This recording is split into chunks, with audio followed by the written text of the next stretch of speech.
যিনি সারা জীবন ধরে করেছেন অন্যদের ভবিষ্যৎ। একটা প্রতিশ্রুতি যেটা ভেঙে দিয়েছিল এক সমুদ্র দূরের শহরে। আর এক রাত যখন ভালোবাসা পরিণত হলো নরকে। কিন্তু প্রশ্ন হচ্ছে, সবচেয়ে বড় দোষটা কার? ভাগ্যের, ছেলের, নাকি সেই বাবার যিনি ধীরে ধীরে বদলে যেতে শুরু করেছিলেন এক অজানা কিছুর ভিতরে?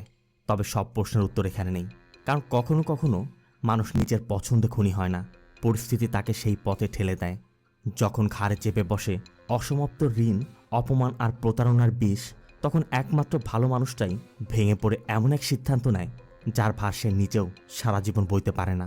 এটা শুধু একটা খুনের গল্প না, এটা একজন ভদ্র মানুষের মধ্যে জন্ম নেয়া এক দানবের গল্প, যাকে সে নিজেও চিনতে পারেনি। হ্যালো ফ্রেন্ডস, দিস ইজ প্লাবন অ্যান্ড ওয়েলকাম টু প্লাবন ওয়ার্ল্ড।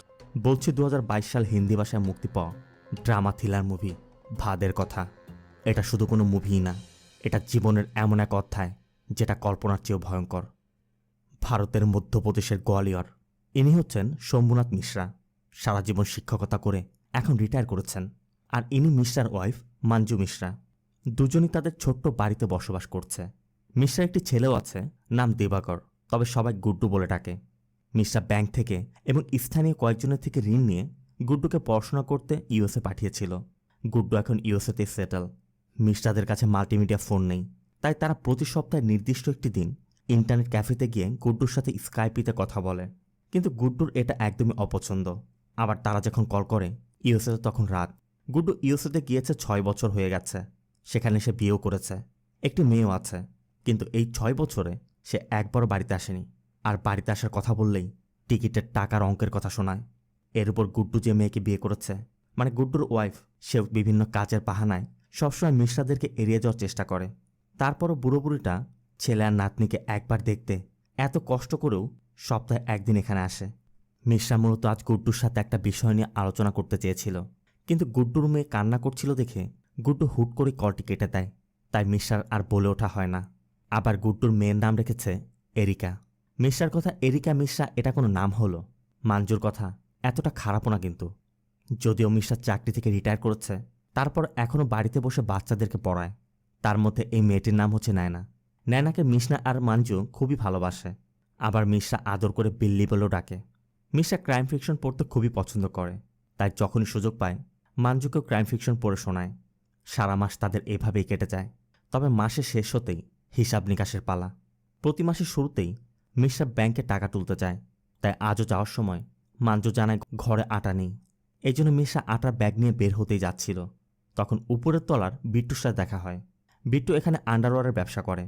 মিশ্রা ব্যাংকে যাবে শুনে বিট্টু তাকে নামিয়ে দেওয়ার কথা বলে জোর করে তার বাইকে তুলে নেয়।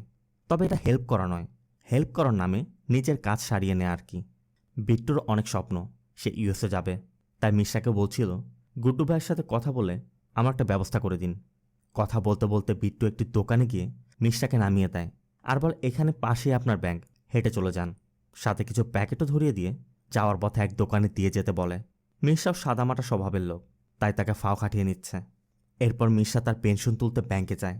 তবে পেনশনের এগেনস্টে তার ঋণ নেওয়া আছে। ইদানিং রেটও একটু বেশি কাটছে। পাশে এক ব্যক্তি তার ছেলেকে নিয়ে ঋণের আবেদন করছিল। আর এটা দেখে মিশ্রারও মনে পড়ে 6 বছর আগে গুড্ডু যখন ইউএসএ যাবে, তখন ঋণ নেওয়ার জন্য মিশ্রা গুড্ডুকে নিয়ে ব্যাংকে এসেছিল। গুড্ডুর তখন যে পরিমাণ টাকার প্রয়োজন ছিল, ব্যাংক এত টাকা ঋণ দিতে না চাওয়ায় মিশ্রাকে বাইরে থেকেও সুদে করে টাকা নিতে হয়েছিল। তারই বোঝা তাকে আজ পর্যন্ত বয়ে বেড়াতে হচ্ছে। সিন চলে যায় রাতে। মিশ্রা বাড়ি ফেরার সময় আটার দোকান থেকে 3 কেজি আটা নিয়ে বাড়িতে চলে যায়। তবে বাজার থেকে আসার সময় মিশ্রা একটি ইঁদুর মারা কল এনেছে। কিন্তু মাঞ্জু ওই কলটি দেখে বলছিল, এটা কেন এনেছ? এটা তো ইঁদুর মারা যাবে। মিশ্রার কথা মরতে দাও, এগুলো খুব দুষ্টু। কিন্তু মাঞ্জুর কথা, এই ঘরে ভগবানের পূজা হয়, এই ঘরে প্রাণী হত্যা করা যাবে না, তুমি এটা বের করে ফেলো। ঠিক তখনই দরজায় কেউ নক করে। আর মিশ্রা দরজা খুলেই দেখে প্রজাপতি পাণ্ডে একটি মেয়েকে নিয়ে হাজির। মূলত বিট্টুকে ইউএস পাঠানোর জন্য প্রজাপতি পাণ্ডের থেকে বড় একটি অঙ্কের টাকা ঋণ নিয়েছিল। আর সেখানেই মিশ্রা আটকে গেছে। এই জন্য মিশ্রা প্রতিবাদও করতে পারছে না। পাণ্ডে শুধু মেয়েটিকে নিয়ে আসেনি, সাথে মদের বোতল এবং চিকেনও নিয়ে এসেছে। তবে চিকেন দেখে মিশ্রা বলছিল আমাদের ঘরে তো এগুলো রান্না হয় না। তারপরও বাধ্য হয়ে পাণ্ডেকে প্লেট আর গ্লাস দিতে হয়। মিশ্রা ভাবছিল পাণ্ডে হয়তো তার মাসিক টাকাটা নিতে এসেছে। এই জন্য মিশ্রা ঘর থেকে পাণ্ডেকে টাকাটা দেয় আর এটা বলে যেখানে 2000 টাকা কম আছে, সামনের মাসে দিয়ে দিব।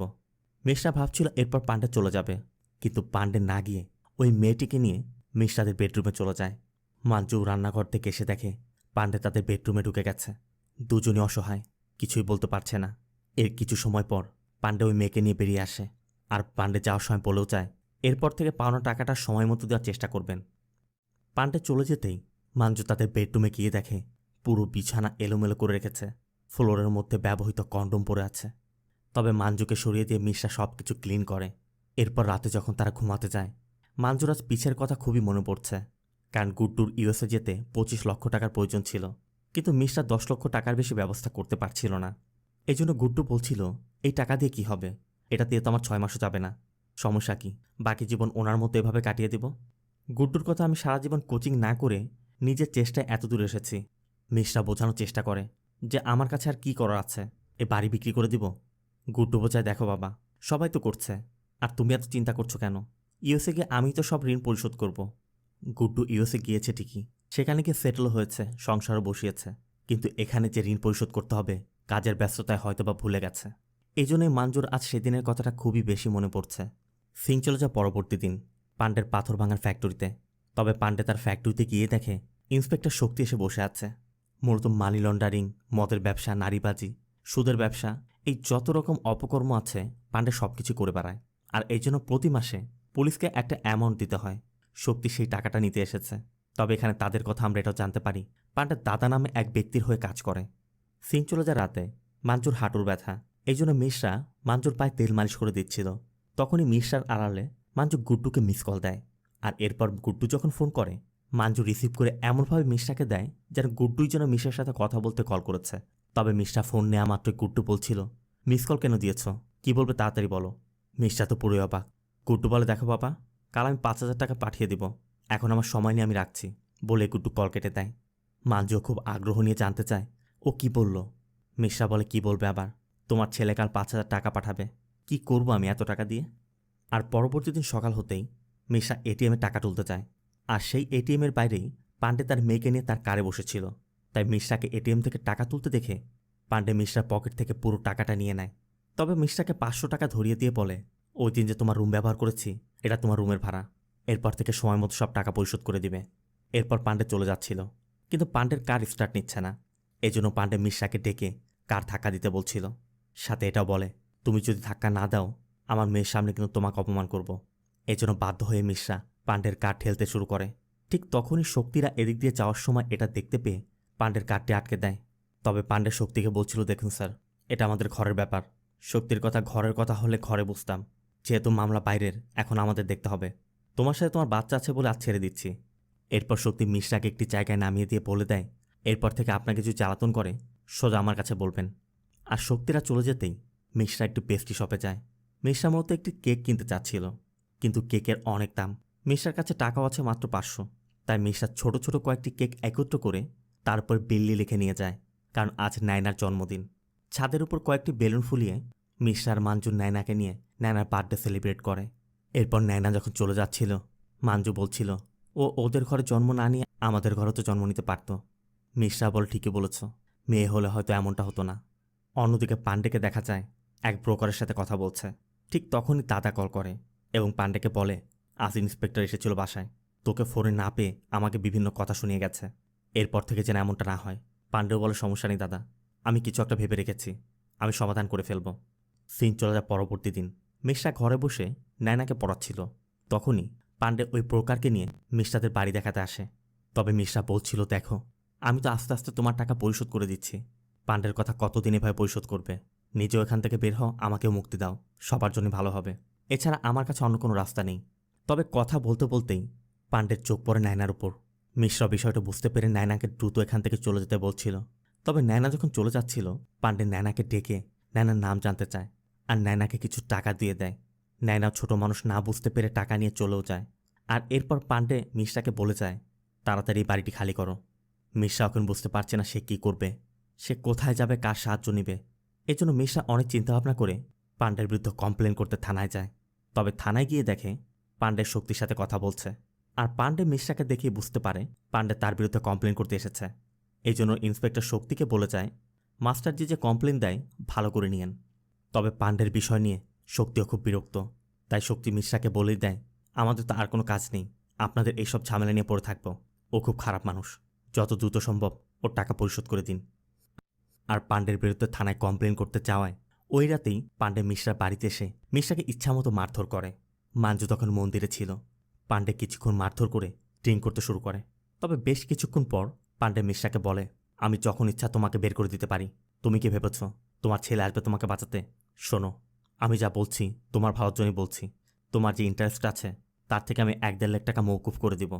আর বাড়ি বিক্রি করে তোমার চলার জন্য আমি তোমাকে 4 থেকে 5 লাখ টাকা দিয়েও দিব। তুমি শুধু একটা কাজ করো, তুমি নায়নাকে ডেকে নিয়ে আসো। পাণ্ডের মুখে নায়নার কথা শুনেই মিশ্রা যেন একদমই চমকে ওঠে। পাণ্ডে জোর করে মিশ্রাকে ঘর থেকে বের করে দিচ্ছিল। তবে মিশ্রা যখন বের হবে, পাণ্ডে বলে, যাওয়ার আগে এক কাজ করো, আমার জন্য কিছু স্ন্যাক্স দিয়ে যাও। এই জন্য মিশ্রা রান্নাঘরে গিয়ে পাণ্ডের জন্য কিছু চানাচুর নিয়ে আসে। আর অনেক চিন্তাভাবনা করে ওই চানাচুরটি দেওয়ার সময় পাণ্ডের গলার মধ্যে একটি স্ক্রুড্রাইভার ঢুকিয়ে দেয়। কারণ মিশ্রার মাথায় রক্ত উঠে গেছে। মিশ্রা এখন কি করবে কিছু বুঝতে পারছিল না। তাই বাধ্য হয়ে মিশ্রা এই কাজটি করল। মিশ্রা ওই স্ক্রুড্রাইভার দিয়ে কুপিয়ে পাণ্ডেকে হত্যা করে। এর মধ্যে ইলেকট্রিসিটি চলে যায়। মিশ্রা একদমই অন্ধকারে বসে আছে, কারণ মিশ্রা নিজে হতভম্ব হয়ে গেছে। তবে এর কিছুক্ষণ পর মাঞ্জু ঘরে ফিরে দেখে ঘরে কোনো আলো জ্বালানো হয়নি। তাই মাঞ্জু তাদের চার্জার লাইটটি অন করতেই পাণ্ডের ডেড বডি দেখা মাত্র একদমই চমকে ওঠে। মাঞ্জু পুরো ভয় পেয়ে যায়। তাই মিশ্রা মাঞ্জুকে তাদের বেডরুমে পাঠিয়ে দেয়। এরপর মিশ্রা ঘরের জানালা দরজা বন্ধ করে একটি কুড়ালার হ্যাক্সো দিয়ে পাণ্ডের হাত পা কেটে টুকরো টুকরো করে বস্তার মধ্যে ভরে রাখে। এরপর পত্রিকা এবং বইয়ের পাতা দিয়ে ঘরের রক্তগুলো মুছে ওই বস্তার মধ্যে রেখে দেয়। এমনকি নিজের শরীরে লেগে থাকা রক্তগুলো ধুয়ে মিশ্রা ওই বস্তা দুটি নিয়ে একটি পাশে উঠে যায়। আর শহর থেকে কিছু দূর গিয়ে নির্জন একটি জঙ্গলের মাঝে নেমে পাশে থাকা একটা পুরাতন পরিত্যক্ত বাংলোর মধ্যে ওই বস্তা দুটি ফেলে আসে। যদিও মিশ্রা একদমই স্বাভাবিক আচরণ করছে, তারপরও মাঞ্জু বিষয়টা মেনে নিতে পারছে না। মাঞ্জু ওই ঘটনার জন্য মিশ্রার সাথে কথা বলা বন্ধ করে দিয়েছে। তবে মিশ্রা এখানে থেমে থাকেনি। পরবর্তী দিন রাত হতেই মিশ্রা বাড়ির সামনে বিট্টুর পার্ক করা মোটরসাইকেল থেকে পেট্রোল বের করে আবার সেই জায়গায় চলে যায়। আর ওই বস্তা দুটি বের করে বস্তায় পেট্রোল ঢেলে আগুনে জ্বালিয়ে দেয়। তবে মিশ্রা আগুন দিয়ে সেদিনের মতো চলে আসে। আর পরবর্তী দিন রাত হতেই আবারও সেখানে যায়। এতক্ষণে সব কিছু পুড়ে ভস্মীভূত হয়ে গেছে। তবে সেখানে কিছু হাড়ের টুকরো এখনও অবশিষ্ট আছে। আর এই টুকরোগুলোই এভিডেন্স হতে পারে। এই জন্য মিশ্রা ওই হাড়ের টুকরোগুলো তার সাথে নিয়ে আসে। মিশ্রা যে দোকান থেকে আটা কিনে সেই দোকানে যায়। দোকানদার তখন মেশিনে গম থেকে আটা বানাচ্ছিল। তখন মিশ্রা তাকে বলে, তোর কাছে 1000 টাকা ভাঙতে হবে। লোকটি জানায় হবে না। মিশ্রা বলে, একটু কষ্ট করে দেখ না আশেপাশে কারো কাছে পাস কিনা। এই জন্য লোকটি টাকা ভাঙাতে চলে যায়। আর এই সুযোগে মিশ্রা পাণ্ডের ওই অবশিষ্ট হাড়গুলো গম ভাঙানোর মেশিনে দিয়ে গুঁড়ো করে পাশে ফেলে দেয়। আর এখন সব এভিডেন্সই মিটে গেল। তবে কিছুক্ষণ পর ওই লোকটা ফিরে এসে জানায় সে ভাঙতে পায়নি। এই জন্য মিশ্রা বলে, ঠিক আছে, আমি কাল এসে আটা নিব। এরপর মিশ্রা বাড়িতে চলে যায়। সিন চলে যায় পরবর্তী দিন। মিশ্রা ঘরে বসে টিভি দেখছিল। ঠিক তখনই বিট্টু তার পাসপোর্ট আর ইউএসএ যাওয়ার ভিসা অ্যাপ্লিকেশন ফর্ম নিয়ে আসে। বিট্টু মিশ্রাকে বলছিল যে, গুড্ডু ভাইয়ের সময় তো আপনি মনে হয় ফর্ম পূরণ করেছিলেন, তাই গুড্ডু ভাইয়ের সাথে কথা বলে আমার ফর্ম পূরণ করার ব্যবস্থা করে দিন। তবে বিট্টুর ইউএসএ যাওয়ার কথা শুনে আর গুড্ডুর প্রতি মিশ্রার যে রাগ, সব কিছু মিলিয়ে মিশ্রা রাগের বসে গুড্ডুর ওই ভিসা অ্যাপ্লিকেশন ফর্মটি ছিঁড়ে ফেলে। তবে পাসপোর্ট ছেঁড়ার আগেই গুড্ডু চলে যাচ্ছিল। ঠিক তখনই পুলিশ আসে। প্রথমে শক্তি বিট্টুর থেকে বিট্টুর পরিচয় নেয় আর বিট্টুর কাছে জানতে চায়, তুমি পাণ্ডেকে চিনো? বিট্টু বলে, হ্যাঁ জানি, মাঝে মাঝে এখানে আসে। শক্তি জানতে চায়, পরশু রাতে এসেছিল? বিট্টু বলে, আমি তো ছিলাম না, এই জন্য আমি বলতে পারি না। তাই বিট্টুকে ছেড়ে দেয়।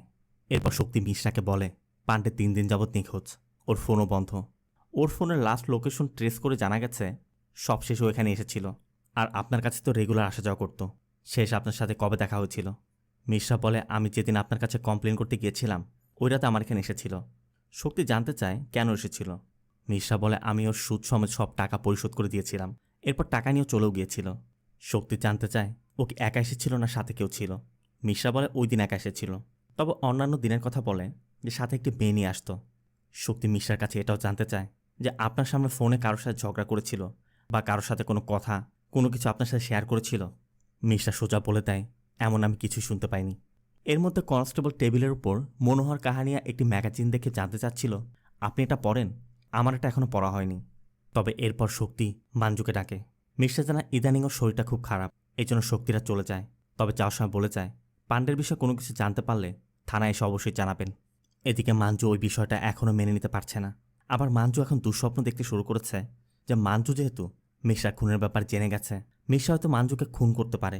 তবে এগুলো সব কিছুই মাঞ্জুর দুঃস্বপ্ন মাত্র। আর মাঞ্জুর ঘুম ভাগতেই মাঞ্জু লক্ষ্য করে মিশা কলের নিচে বসে কিছু একটা করছে। আর এর পরবর্তী দিনই পাণ্ডের স্ত্রী তার মেয়েকে নিয়ে মিশার সাথে দেখা করতে আসে। পাণ্ডের স্ত্রী বলে, আমি জানি আমার স্বামী খুব খারাপ লোক ছিল। ইন্সপেক্টর বলল সে আপনার এখানে এসেছিল।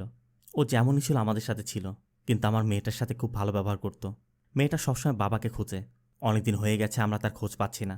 যদি আপনারা কিছু জেনে থাকেন দয়া করে জানান। তবে মিশ্রা বলে, আমরা কিছুই জানি না, আপনারা আসতে পারেন। এই বলে মিশ্রা তাদেরকে বের করে দেয়। আর তারা যাওয়া মাত্রই মাঞ্জু কাঁদতে কাঁদতে বলছিল, আমাদের অনেক বড় পাপ হয়ে গেছে। ও যত খারাপই ছিল না কেন, ওকে হত্যা করার অধিকার আমাদের নেই।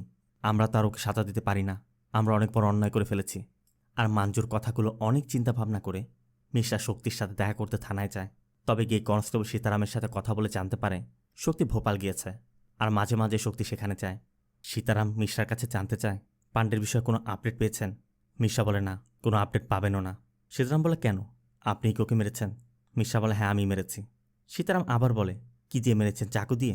এরপর কি টুকরো টুকরো করে কেটেছেন? মিশ্রা বলে, হ্যাঁ, টুকরো টুকরো করে কেটেছি। সীতারাম বলে, এরপর নিশ্চয় জ্বালিয়ে দিয়েছেন? মিশ্রা এবারও হ্যাঁ বলে।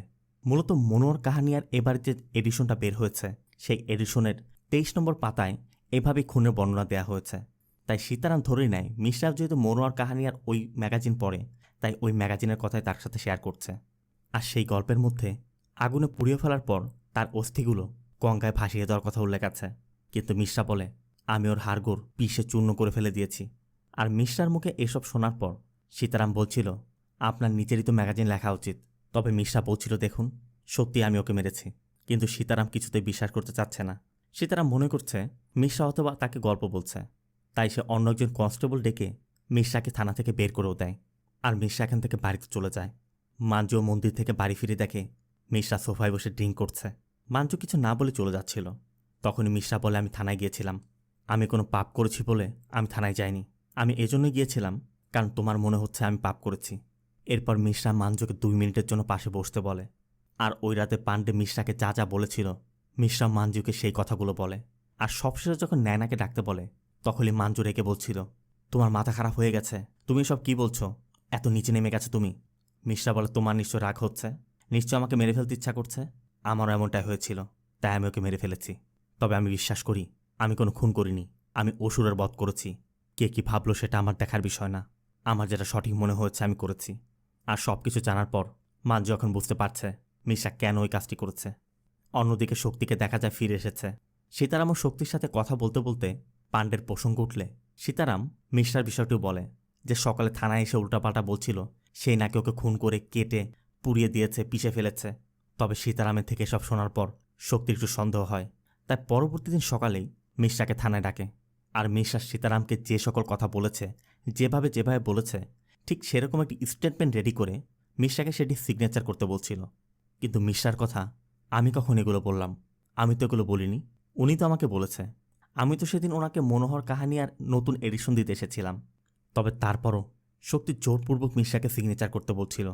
তখন মিশ্রা জানতে চায়, আপনারা কি কোনো বডি পেয়েছেন, কোনো মার্ডার ওয়েপন, কোনো এভিডেন্স? কিসের ভিত্তিতে বলছেন? দেখুন, পাণ্ডে আমারও পরিচিত ছিল, তাই ওর সম্পর্কে কোনো তথ্য পেলে আমাকেও জানাবেন। এরপর মিশ্রা থানা থেকে যখন বের হচ্ছিল, পাণ্ডে যার হয়ে কাজ করত, মানে দাদা, সেই দাদার লোকেরা মিশ্রাকে কল করে দ্রুত তার বাড়িতে যেতে বলে। আর মিশ্রা যাওয়া মাত্রই তারা তাকে দাদার কাছে নিয়ে আসে। যদিও সবাই তাকে দাদা বলে ডাকে, তারপরও তার আসল নাম হচ্ছে রাথোর।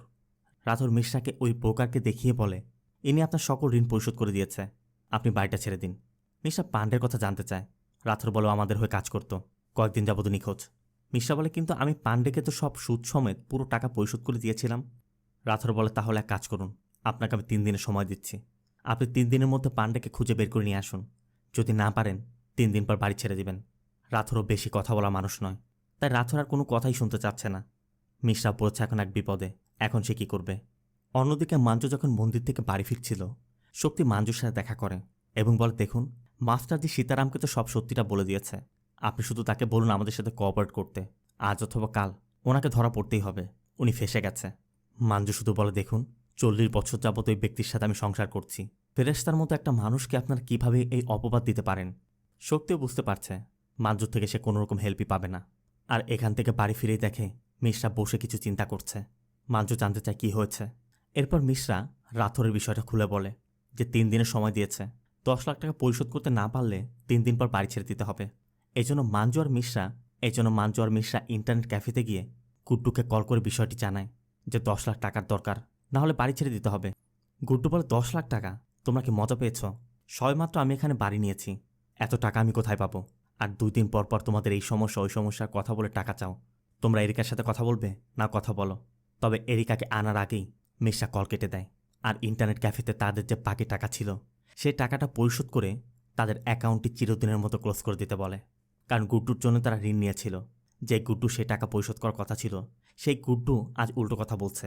যখন সেই ঋণের টাকার জন্য তাদের বাড়ি ছেড়ে দিতে হচ্ছে, তখন গুড্ডু তার নিজের সংসার নিয়ে ব্যস্ত।